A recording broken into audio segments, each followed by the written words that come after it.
profits. It's based on a very, very low measure of international transfers to help poor people, sometimes none at all. It's based on extreme irresponsibility of powerful countries with regard to the environment. And it's based on a radical denial of rights of poor people, as we just heard. It's interesting, we heard from the Minister of DRC, what's wrong with your country? Well, we don't even start by saying the King of Belgium created a slave colony for 30 years.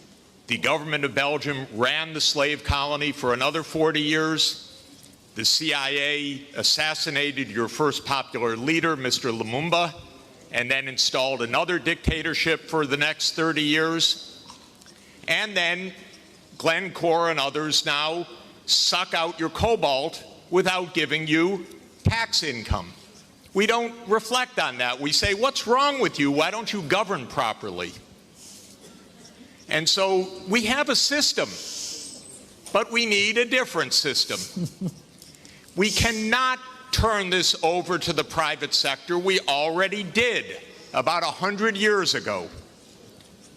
Not only to the private sector with the U.S. military behind it, with the defense of these property rights in the Minister of Honduras's country, where United Fruit ran the country for a long time. And their attorney was the foreign minister of the United States, Secretary Dulles, and his brother was the head of the CIA, and overthrew the next door neighbor, Mr. Arbenz, to make sure that United Fruit could have its property. So we have a system, but we need a different system. And the different system has to be based on principles of human dignity in the Universal Declaration, principles of sovereignty, principles of economic rights, because these are not nice things to do. In 1948, all the government said that food is a right, social protection is a right, not a nice thing, not a pleasant thing, a right. That was 73 years ago. The SDGs are nothing more than our generation's attempt to honor the Universal Declaration of Human Rights. I come from a country that not only doesn't care about the world's poor, it doesn't even care about its own poor. 1 in 7 Americans is hungry right now.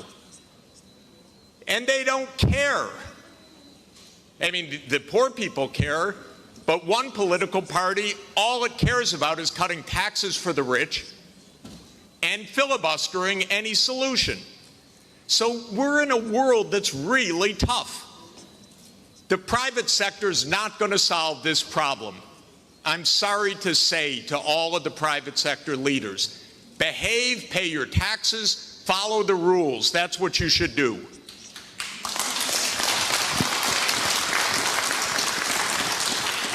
And what the governments should do is the following. They won't, but they should. First, the G20 should become the G21 by inviting systemically the chairperson of the African Union and the African Union to be the 21st country. The European Union is a member of the G20 as the EU. If you add the AU as the 21st for the G21, you add 1.4 billion people to representation at that crucial event.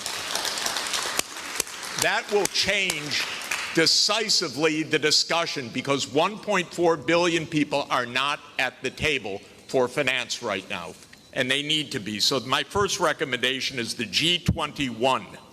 I love the G20. Add one seat, 1.4 billion people with the AU represented. Second, we need an order of magnitude change of development finance. The rich countries just borrowed $17 trillion for COVID. The poor countries, nothing. Because the rich countries can borrow at 0, and the poor countries pay 5 or 10% coupon rates or have no access at all. So the world exposed its grotesque inequality this past year and a half. Rich countries didn't say, we tighten our belts, why don't you? My country spent $7 trillion of emergency funding, not one penny for anybody else, by the way. $7 trillion, it didn't even cross the imagination of the US Congress to include a few crumbs for the rest of the world. But the poor countries cannot borrow. That's what we should have heard from the World Bank. I didn't hear that from the World Bank. I didn't hear real numbers. Real numbers are in trillions right now because the world economy is $100 trillion a year. But we don't talk about real numbers. But my job, all I know in this world is long division.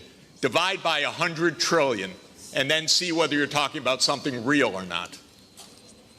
So that's the second thing. We need massively to increase the lending and borrowing capacity of poor countries at near zero interest rates like the rich countries have. Then they could get something done.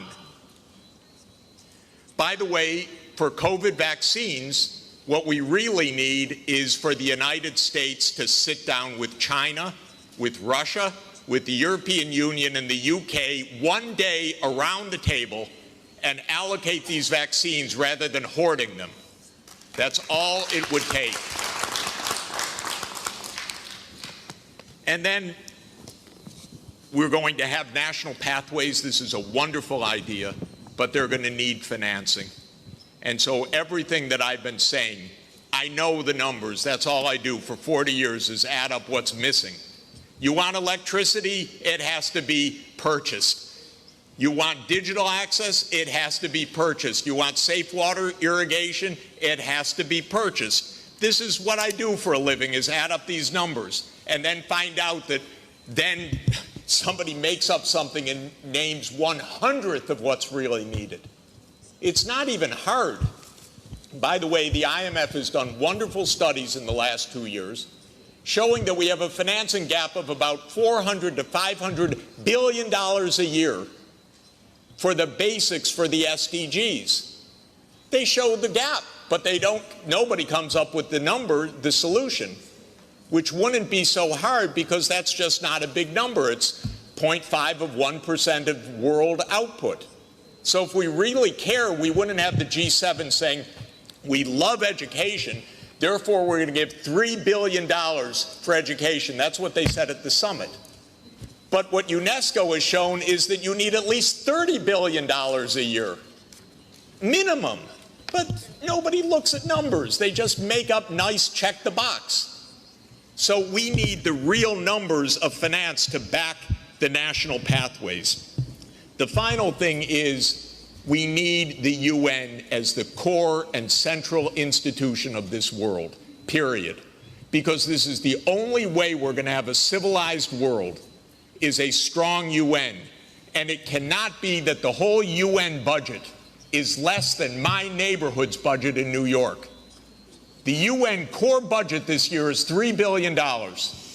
New York City's budget is $100 billion. And then we say, why don't things work well? Because the rich are hoarding everything. Final point, rather than our 3 billionaires going in space, well, they could go into space and stay there and leave their money behind. That would be one idea.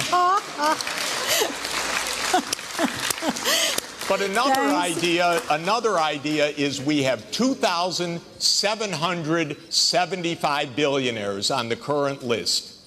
Their combined net worth, 2,700, is $13.1 trillion. Now, I have it on good authority, you don't need more than $1 billion to be comfortable. But they have an excess of $11 trillion over just the $1 billion. So we should be taxing that and having a civilized world. Thank you. Jeffrey Sachs.